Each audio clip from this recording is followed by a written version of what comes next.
So next topic है सपना की समस्या। एक छोटी किसान सपना अपनी 3 एकड़ ज़मीन पर मूंगफली उगाती है। वह इस उम्मीद पर कि फसल तैयार होने पर कर्ज को अदा कर देगी, खेती के खर्चों के लिए साहूकार से ऋण लेती है।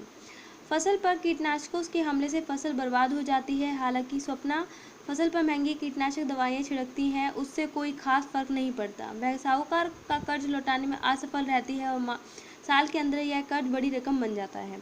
अगले साल स्वप्ना खेती के लिए दोबारा उधार लेती है। इस साल फसल सामान्य रहती है, लेकिन इतनी कमाई नहीं होती कि वह अपना कर्ज वापस कर सके। वह कर्ज में फंस जाती है। उसे कर्ज चुकाने के लिए अपनी ज़मीन का कुछ हिस्सा बेचना पड़ता है। तो यहाँ हमने देखा सपना की कहानी क्या है। सपना जो है एक छोटी किसान है, 3 एकड़ ज़मीन पे उसने अपनी मूंगफली उगा रखी है। तो क्या होता है, वो सोचती है कि जो फसल है वो अच्छी होगी, तो इसलिए उसको कर्ज ले लेती है, साहूकार से ऋण ले लेती है। फिर उसके बाद और जो फसल उगाने के लिए जैसे कि उसमें कीटनाशक है, महंगी कीटनाशक डालती है, पर क्या होता है जो फसल होती है वो बर्बाद हो जाती है। तो इसके कारण जो सपना है साहूकार का कर्ज लौटाने में असफल होती है।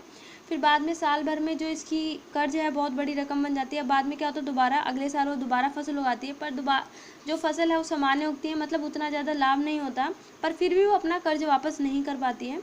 फिर क्या होता है, बाद में उससे कर्ज वापस करने के लिए अपनी ज़मीन का कुछ हिस्सा बेचना पड़ता है। ग्रामीण क्षेत्रों में साग की मुख्य मांग फसल उगाने के लिए होती है।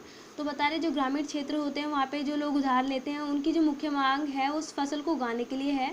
फसल उगाने में बीज, खाद, कीटनाशक दवाओं, पानी, बिजली उपकरणों की मरम्मत इत्यादि का काफ़ी खर्चा होता है। तो बता रहे फसल उगाने के लिए क्या चाहिए, बीज चाहिए, खाद चाहिए, कीटनाशक दवा चाहिए, पानी चाहिए, बिजली के उपकरण चाहिए और उपकरणों की फिर मरम्मत भी करानी पड़ती है। ये सारा खर्चा आता है।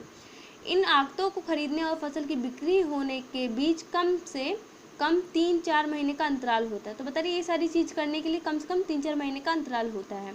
आमतौर से किसान ऋतु के आरंभ में फसल उगाने के लिए उधार लेते हैं और फसल तैयार होने के बाद वापस कर देते हैं। अब क्या है, जो किसान है जब ऋतु आती है उगाने वाली तब उस टाइम वो पैसे लेते हैं, उधार लेते हैं, और जब उनकी फसल तैयार हो जाती है तब वो अपने पैसे जो उधार होता है वापस कर देते हैं।